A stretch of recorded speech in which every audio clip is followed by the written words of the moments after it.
নমস্কার সবাইকে, আমি আজমিরা।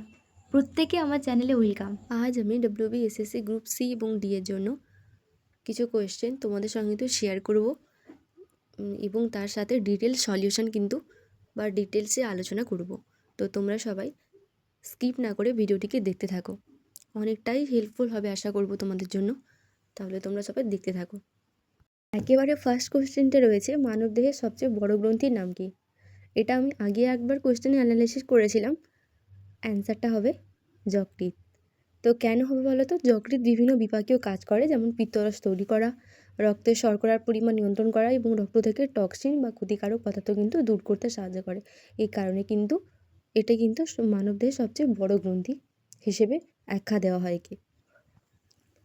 তো এর পরে কোয়েশ্চেনটা রয়েছে, কোন ভিটামিনের অভাবে রক্ত জমাট বাঁধতে দেরি হয়? উত্তরটা হবে ভিটামিন কে।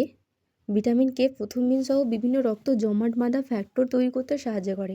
এই ভিটামিনের অভাবে রক্তপাত কিন্তু সহজে বন্ধ হতে চায় না। আলোর তীব্রতা মাপার জন্য কোন যন্ত্র ব্যবহার করা হয়?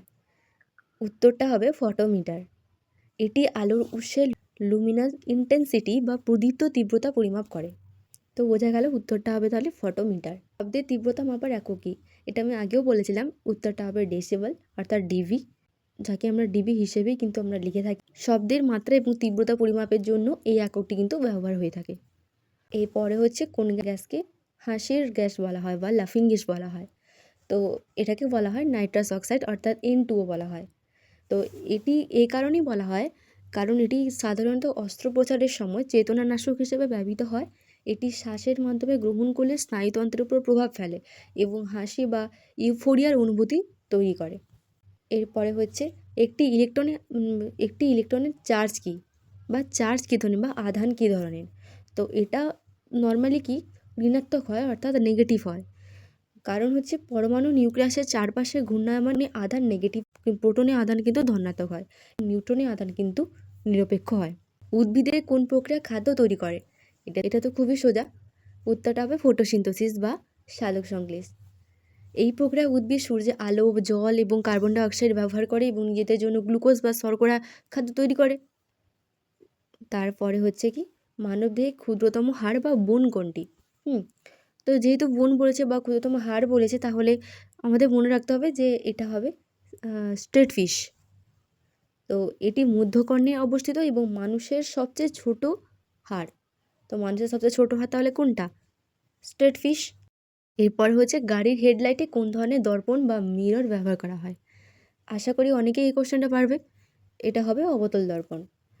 এই দর্পণ আলোক রশ্মি থেকে শক্তিশালী এবং সমান্তরাল রশ্মিপুঞ্জে রূপান্তরিত করে, যা কি হয় বেশি দূরত্ব পর্যন্ত আলো পৌঁছতে কিন্তু সাহায্য করে বা হেল্প করে।